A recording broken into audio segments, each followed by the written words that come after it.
नमस्कार दोस्तों, मैं हूँ धीरेन्द्र सिंह, आपके अपने YouTube चैनल सेहत की बात धीरेन्द्र के साथ में आप सभी का स्वागत है। आई होप आप सब लोग स्वस्थ होंगे। आज हम एक टॉपिक पर बात करेंगे और एक नॉर्मल बीमारी है, इन जनरल बहुत मोस्टली कॉमन है बहुत, और आपको, मुझे और मोस्टली सभी को लगभग 1 या 2 बार लाइफ में कभी न कभी हुई होती है। उसका नाम है एलर्जी। तो आज हम एलर्जी के बारे में बात करेंगे और देखेंगे कि कैसे एलर्जी होती है, इससे बचने का उपाय क्या है, क्यों होती है, उसी के बारे में आज आपसे डिस्कस करूंगा मैं। मेरा यही उद्देश्य रहता है कि आपको डॉक्टर के पास न जाना पड़े और घर पे ही आप अपना इलाज कर सकें बिना किसी मेडिसिन के। तो आपसे रिक्वेस्ट रहेगी वीडियो को एंड तक जरूर देखें, आपके काम की चीजें हैं सारी, मेरा उद्देश्य यही है। तो आपसे रिक्वेस्ट करूंगा एंड तक वीडियो को जरूर देखें। दोस्तों, एलर्जी बहुत कॉमन वर्ड है और एलर्जी से एक और चीज जुड़ी हुई रहती है, इम्यून सिस्टम। जब भी हम एलर्जी की बात करते हैं तो इम्यून सिस्टम की हम जरूर बात करते हैं। ये एलर्जी कैसे होती है, पहले तो आप ये समझने की कोशिश करें, और किन किन लोगों को हो सकती है, चांसेस किन किन को ज्यादा होते हैं। एलर्जी आपने देखा होगा, बहुत से लोगों को डस्ट एलर्जी होती है, या ग्रेन से एलर्जी होती है, मल्टीग्रेन जो होता है उससे एलर्जी होती है, या फ्रूट से एलर्जी होती है, या कोई मेडिसिन से एलर्जी होती है। एलर्जी किसी भी चीज से हो सकती है। और एक होती है सीजनल एलर्जी, जब भी वेदर चेंज होता है, टेम्परेचर डाउन या अप होता है तो उससे एलर्जी होती है। तो ये बहुत कॉमन चीजें हैं एलर्जी। आपने देखा होगा एलर्जी की वजह से हमें जुकाम होता है, स्नीजिंग होती है, बॉडी में रेडनेस होती है, आंख रेड हो जाती है, जिनकी वजह से हम लोग ऑफिस नहीं जा पाते या बच्चे स्कूल नहीं जा पाते, बहुत टाइम वेस्ट होता है।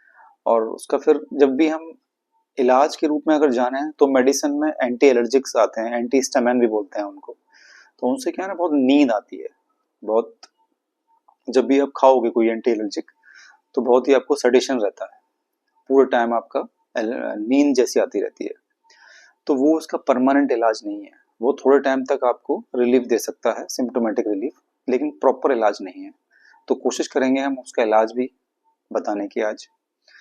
तो सबसे पहले जानेंगे कि एलर्जी होती कैसे है। तो दोस्तों, मैं आपको बताना चाहूंगा एलर्जी क्या है। एलर्जी कोई बीमारी नहीं है, सबसे पहले तो आप ये समझिए, एलर्जी कोई बीमारी नहीं है। एलर्जी क्या होती है, हमारी बॉडी का जो इम्यून सिस्टम है उस पर, बॉडी पर कोई भी अटैक करता है, कोई वायरस बैक्टीरिया बाहर का, कोई भी जो वायरस बैक्टीरिया अटैक करता है तो बॉडी रिएक्ट करती है, उसको निकालने के लिए बॉडी रिएक्शन देती है। तो जो रिएक्शन होता है उसको हम एलर्जी बोलते हैं। उस रिएक्शन में क्या होता है, उस रिएक्शन में आपकी आंखें रेड हो सकती हैं, आपको छींक आ सकती है, आपकी बॉडी का टेम्परेचर बढ़ सकता है। तो आप ये मत समझिए कि कोई बीमारी है, वो बीमारी नहीं, वो बॉडी का इम्यून सिस्टम काम कर रहा है। और बॉडी का इम्यून सिस्टम क्या काम करता है, हो सकता है वो टेम्परेचर बढ़ा के उस वायरस को बाहर निकाले। तो बॉडी का इम्यून सिस्टम जब अच्छे से काम कर रहा होता है तो वो उस बीमारी को अंदर से बाहर निकाल देता है, और उसको 3 से 5 दिन लगते हैं, 3 से 5 दिन, कभी कभी 7 दिन भी लग जाते हैं। तो ये तो रहा कि जो बॉडी खुद से ठीक कर देती है, बॉडी का जो इम्यून सिस्टम है उस बीमारी को, उस एलर्जी को खुद ही ठीक कर देता है, अगर आप वेट कर सकते हैं तो। लेकिन आजकल किसी के पास टाइम नहीं है कि वो 3 से 5 दिन तक छींकें आती रहे, छींकों को सहन करता रहे, या नोजी आती रहे उसको सहन करता रहे, तभी हम लोग एंटी एलर्जिक ले लेते हैं। तो इसको परमानेंट कैसे बचा जा सके, इसका भी आज आपको उपचार बताएंगे। तो मैंने आपको बताया कि बॉडी का जो इम्यून सिस्टम है इस पर बहुत रिलाई करता है, बॉडी का आपका इम्यून सिस्टम कैसा है, क्योंकि मोस्टली बीमारियों को हमारा बॉडी का जो इम्यून सिस्टम है वही ठीक कर देता है। लेकिन होता क्या है, जब ये एलर्जी 5 दिन से ऊपर, 10 दिन से ऊपर, 15 दिन, 20 दिन, 1 महीना, 6 महीना, बहुत लंबे टाइम तक चलती है, तो फिर उसका इलाज करना जरूरी हो जाता है, क्योंकि वो आगे जाके अस्थमा में कन्वर्ट हो जाती है, क्योंकि सीधा सीधा हमारे लंग्स से जुड़ा रहता है ये सब चीजें। तो इसीलिए मैं आपके सामने एक चीज लाया हूं जिससे कि आप अपनी एलर्जी को ठीक करने में आपकी हेल्प हो सकती है। दोस्तों, आपने देखा होगा एलर्जी जो होती है हमारी मोस्टली यहाँ से शुरू होती है। जो भी वायरस बैक्टीरिया जो भी जाता है वो नाक के थ्रू अंदर जाता है। तो क्या होता है, ये हमारे, ये नेजल्स होते हैं, नेजल से ऊपर ये सारा, ये पूरा पार्ट होता है पूरा, ये यहाँ तक जाता है, ठीक है, ये यहाँ से। तो आपने देखा होगा जब भी जुकाम होता है, एलर्जी होती है, तो हमारे सर में भी दर्द होता है, बिकॉज ये जो नेजल्स होते हैं ये यहाँ तक होते हैं, पूरे ऊपर तक यहाँ तक जाते हैं। ठीक है, तो इनमें मे बी म्यूकस भरा रहता है कभी कभी, या कोई वायरस का अटैक या किसी की वजह से स्वेलिंग आ जाती है, तो उसकी वजह से भी प्रॉब्लम होती है। तो जब ये इसमें अवरोध और अवरोध रहता है, हर्डल्स रहता है इसमें, तो आपके सर में भी पेन होता है उसकी वजह से। तो आपने हिंदी में एक वर्ड सुना होगा, नैतिक क्रिया। मैं आज आपको उसी के बारे में बताने वाला हूँ, जो नैतिक क्रिया हम कैसे घर पे कर सकते हैं। बहुत इजी है और बहुत ही नॉर्मल सी इंस्ट्रूमेंट से हो जाती है। नैतिक क्रिया के लिए एक स्टील का जग आता है, छोटा सा, इतना छोटा जग आता है, और उसमें हल्का सा पाइप निकला रहता है बाहर, टोंटी बोलते हैं इसको, और वो आप लगा के यहाँ पे कर सकते हैं। मैं आपको दिखाने की कोशिश करूंगा कि एक सिप्ला कंपनी का भी एक ऐसा इंस्ट्रूमेंट आता है। ये सिप्ला कंपनी का है, इसको नेजो वॉश बोलते हैं।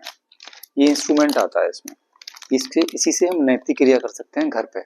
और नैतिक क्रिया कैसे करनी होती है वो मैं बताऊंगा आपको। इसमें पाउच, इसके साथ पाउचेज आते हैं, कुछ 5 या 7 या 8-10 पाउच आते हैं। वो नॉर्मली ना सलाइन होता है, कुछ नहीं होता। उसको डाल के, इसमें पानी डाल के आप यहाँ तक, और आपको करना क्या है, ये वाला जो पार्ट होता है, ये आगे वाला पार्ट, इसको आपको राइट वाले नेजल में डालना है, बस ऐसे करके। जब आप राइट वाले नेजल में ऐसे डालोगे इसको ऊपर से, तो ऑटोमेटिकली लेफ्ट वाला नेजल है, इसमें से पानी आना शुरू हो जाएगा।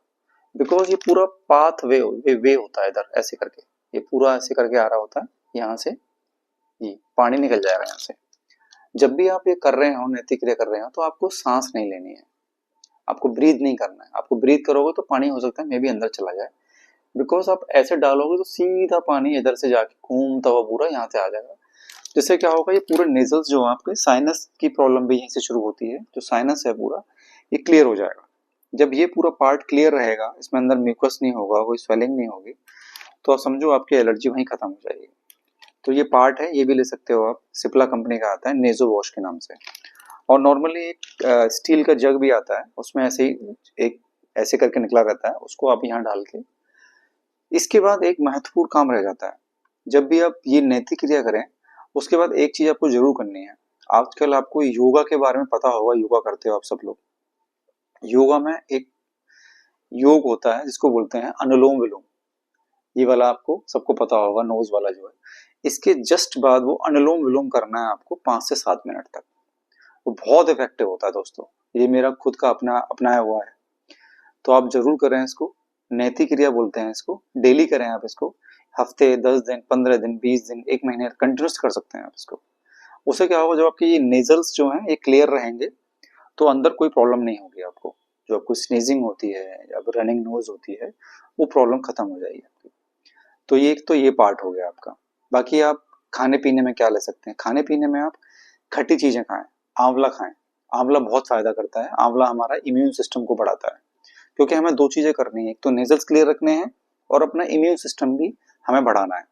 तो इम्यून सिस्टम कैसे बढ़ाएंगे, जो भी हम खट्टी चीजें लेंगे या विटामिन सी लेंगे, जैसे टैबलेट आती है, लिमसी की टैबलेट बहुत सस्ती आती है, उसको भी ले सकते हो आप नॉर्मली, दिन में 1 या 2 बार खा सकते हो आप।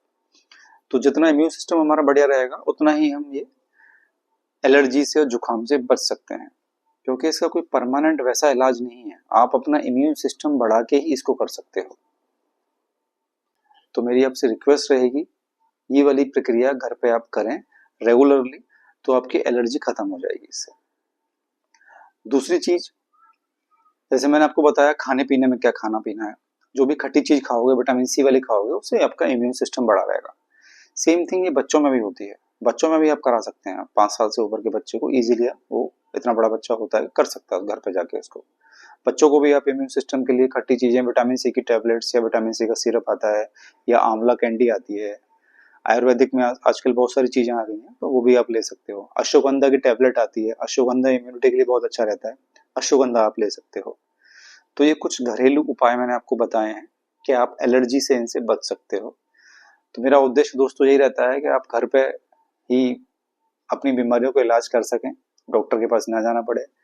सबके पास कभी न कभी पैसे की तंगी होती है, क्योंकि आजकल इलाज बहुत महंगा हो गया है, डॉक्टर की फीस बहुत महंगी हो गई है। तो मैं कोशिश करता हूँ कि आप घर पे ही चीजों को ठीक कर लें जहां तक हो सके। और दोस्तों, इस वीडियो को शेयर जरूर करें। शेयर करने से क्या होगा, आपको भी नॉलेज मिलेगी, और जो दूसरे को, आप दोस्त को, यार को, अपने पड़ोसी को भेजोगे, तो उनको भी नॉलेज मिलेगी। तो मेरी रिक्वेस्ट रहेगी आपसे कि आप इस वीडियो को शेयर जरूर करें और सब्सक्राइब करें और बेल आइकन दबा के जरूर रखें। तो दोस्तों मैं ऐसे वीडियो लाता रहूंगा आपके लिए जिसमें घरेलू उपचार हो सके, घर में ही आप अपनी कुछ बीमारियों को ठीक कर सकें। आपसे अगली वीडियो में मिलूंगा। धन्यवाद।